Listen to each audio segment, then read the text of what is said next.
Jadi kita pertama pencet yang ini yang tanda plus ini.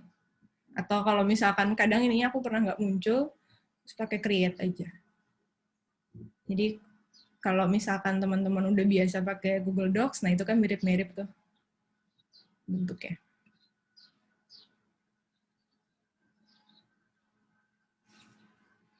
Oke, nah terus di sini kita bisa lihat, kita bisa connect apa aja ke Google Data Studio. Nih kayak Google Analytics, Google Ads, Google Sheet, BigQuery, terus atau mau upload juga bisa dari CSV. Terus ada Cloud SQL for MySQL, jadi kalau Google tuh dia punya konektornya gitu buat MySQL. Terus ada Google Cloud Storage, terus ada macam-macam sih ini. Nah, cuman yang kita coba yang paling gampang dulu yaitu Google Sheet. Supaya yang penting ngerti dulu konsepnya. Oke, terus nanti kita pilih nih Superstore Dataset Tutorial, terus pilih yang Orders.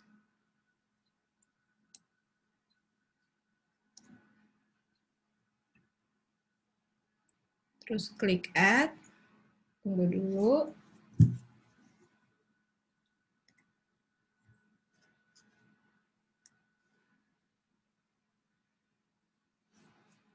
Terus add to report. Jadi kalau pertama kali buka Google Data Studio, dia bakal bilang gitu loh, dia bakal minta kita buat masukin data source. Nah, ini kalau misalkan kita klik ini nih, edit data source, nanti kita bisa lihat data skemanya. Data skemanya nih. Dia ada sesuai dengan kolom-kolom yang tadi udah kita masukin. Kadang kalau kita masukinnya, misalkan ininya nggak rapih nih, datanya nggak rapi, nanti di sini juga bisa aneh gitu. Jadi misalkan order date-nya harusnya kan date gitu, nah nanti bisa aja dia jadi text gitu kalau datanya nggak rapih di sini. Jadi ada baiknya sebelum kita masukin, kita rapihin dulu di Google Sheet-nya. Misalnya kalau pakai Google Sheet. Tapi di sini udah dirapihin supaya kita gampang lah. Oke. Terus ya udah nih. Nah, di sini nih kalau pertama-tama kita bisa lihat nih, dia ada ship status, jadi dia dikirimnya telat apa enggak. Nah, terus ada kalau early, late, atau on time, terus jumlahnya berapa. Ini dari record count-nya. Ini kayak default-nya lah gitu dia bikin. Ada yang nggak bisa buka Google Sheet-nya, Teh? Remote. Kalau nggak bisa, coba bukanya dari sini. Mungkin di LY-nya aneh.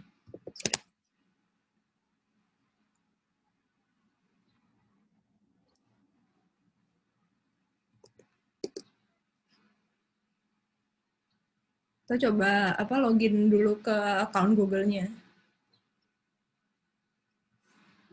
Oke, lanjut dulu. Nah, jadi di sini ada kayak toolbar-nya buat nambahin page baru. Jadi kita bisa nggak cuma satu page doang ini. Terus biasa undo redo. Terus dia kalau mau nambah data source baru, misalkan kita mau pakai Google Sheet baru atau mau pakai BigQuery table yang baru, terus bisa add a chart, kita bisa milih mau chart apa aja. Jadi kalau yang tadi paling simple table, terus ada scorecard. Scorecard tuh kayak angka-angka di atasnya gitu, misalkan penjualannya berapa totalnya, nah itu pakai scorecard. Terus ada time series atau line chart gitu, dia mirip-mirip nih sama line chart. Cuman kalau time series dia aksis X-nya, aksis yang mendatarnya itu mesti tanggal gitu, mesti bulan atau tahun gitu. Jadi mesti time. Nah, terus ada bar chart juga, ada pie chart, ada maps atau geochart. Ini mirip-mirip. Ada line. Nah, ini juga line-nya ada yang bisa digabung sama bar, jadi kayak combo chart gitu. Terus ada area chart, ada scatter chart, ada pivot table yang menurut aku sih mirip-mirip sama table. Terus ada bullet chart tuh kayak apa ya? Dia agak mirip sama bar chart tapi dia lebih rapat-rapat. Terus ada, nanti deh kita Google aja. juga jelasin. Tree map nih. Makanya bentuknya sih sesuai dengan yang ada di previewnya sih. Nanti kita bahas beberapa ya, kenapa misalkan milih bar chart, kenapa milih pie chart. Gitu. Oke. Nah, terus ini di kanannya ada kayak di sidebar-nya ini. Nah, kita bisa milih nih data source-nya. Jadi kalau misalkan kita mau ganti ke data source lain, bisa diklik gitu, diklik terus dipilih aja. Nanti kalau nggak ada di available data source, bisa add data. Terus itu berarti nambahin data source baru. Terus ada date range dimension, itu jadi dia mau ordernya, mau date-nya kapan. Ini gunanya buat apa? Nanti bisa filter berdasarkan tanggal. Karena itu kan penting banget kalau buat bikin laporan. Terus ada dimension. Nah, dimension ini itu adalah pembagiannya kategorinya. Jadi kalau di dalam tools visualisasi itu biasanya dipisah antara dimension sama metric. Kalau metric itu adalah field-field yang numerikal. Kalau yang dimension tuh yang non-numerikal. Jadi misalkan di sini ship status, nanti dia bakal muncul nih ship status di sini. Terus metric misalnya record count, jangan record count kali ya, coba sales gitu. Kita geser aja nih. Nah, dia kan angka, record count-nya dihapus. Tunggu, nah.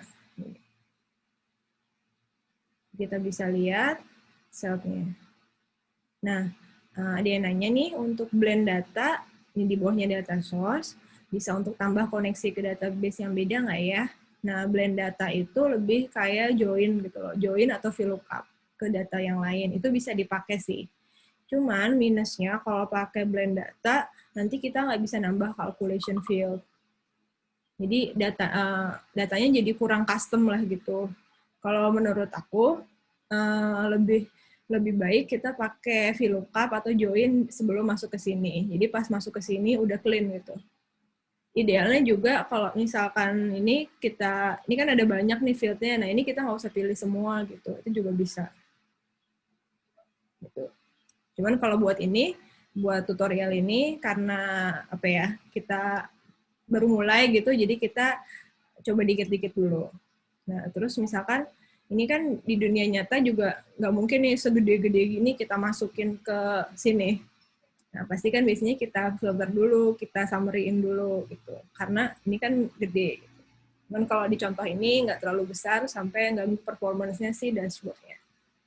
Gitu. Cuman kalau di dunia nyata yang datanya gede banget, misalkan punya puluhan ribu, ratusan ribu, bahkan jutaan transaction per hari, nah itu bakal sulit gitu. Jadi ada best practice-nya juga. Oke. Nah, terus selain itu kita juga bisa pakai extract. Jadi enaknya di Google Data Studio itu kita bisa pakai extract. Jadi datanya tuh misalkan ini gede banget. Terus kita nggak mau nih kalau misalkan nggak pakai extract, tiap kita buka tiap kita buka dashboardnya, dia bakal loading lagi gitu. Dia bakal query lagi ke si Google Sheet atau ke database-nya. Dan kita nggak mau itu, karena kan misalkan itu bisa ganggu performance-nya dashboard-nya. Terus kalau misalkan pakai BigQuery, jadi tiap query kan bayar gitu. Jadi kita harus bayar terus buat loading doang. Nah, kita bisa juga pakai ini resource, terus manage added data resource, terus kita nambahin data source baru, terus pilih extract data. Pilih tadi yang udah kita masukin ini. Terus nah kita pilih nih field yang mau kita pakai buat present dashboard-nya. Ini nggak perlu semua. Gitu. Nah, di sini nih kurang lebih yang kita butuh. Oh ya, ini nggak wajib. Cuman ini bakal jadi best practice kalau pakai real life data. Tapi buat tutorial ini nggak wajib. Jadi kalaupun nggak ekstrak juga tetap jalan gitu, karena kan datanya nggak terlalu gede. Nih, kita bisa masukin nih nanti yang kita butuh itu kurang lebih kategori. Terus misalkan kita butuh city, jadi nggak usah semua. Gitu. Kita butuh juga ini order date. Country nggak perlu gitu, karena kan semuanya United States anyway. Terus kita juga butuh region. product name. Ini kira-kira aja sih sebenarnya. Terus nanti misalkan state gitu. Terus subcategory. Soalnya nggak terlalu banyak juga nanti kita. Terus kayak ini postal code gitu sebenarnya nggak terlalu. Tapi ini depends ya. Nanti kalau di real life data kalian sesuaikan dengan kebutuhan masing-masing. Oke. Terus misalkan buat matriksnya kita masukin discount, profit, sales, quantity, apa lagi? Ini itu aja dulu. Nah, jangan lupa date range-nya juga, masukin tanggalnya mau order date. Di kapan dia di order. Nah, ini kita bisa milih nih. Ini misalkan kita nggak mau ekstrak banyak-banyak, ya udah pilih aja. Mau tanggal, mau tahun berapa, mau bulan apa gitu misalnya. Nah, nanti ini bisa di auto update gitu. Jadi dia bakal ngelihat kalau ada update, dia bakal nge-update tiap jam berapa. Ini dia sesuai sih sama time zone kita. Nih, kita misalkan mau pilih, terus di repeat daily. Jadi nanti tiap jam 8 pagi, dia bakal nge-load lagi gitu datanya. Tapi kita nggak perlu klik sendiri. Klik sendiri kan lama. Ini buat mempercepat performance dashboard-nya aja. Jadi kalau ada orang yang lihat dashboard-nya, nggak loading lama. Terus kita klik save and extract.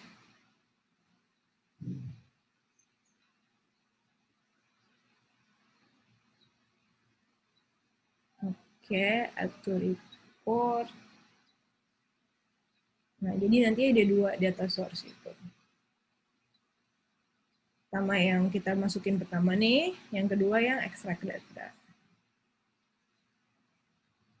Cuman nih kadang kalau kita mau ganti ke yang ekstrak, dia nggak otomatis ada. Jadi kita harus kayak bikin chart baru. Terus baru muncul. Ini doang sih. Trivial. Oke, jadi ini ada. Nah, nanti data source-nya ganti kan. Tadi kan tulisannya Superstore dataset tutorial orders. Nah, ini extract data. Boleh juga nih kalau mau mempermudah diri sendiri, kita ganti sih namanya. Kalau extract data kan kurang ini ya, kurang jelas. Misalkan kita bisa aja extract Superstore dataset. Terus ini tadi kan tidak macam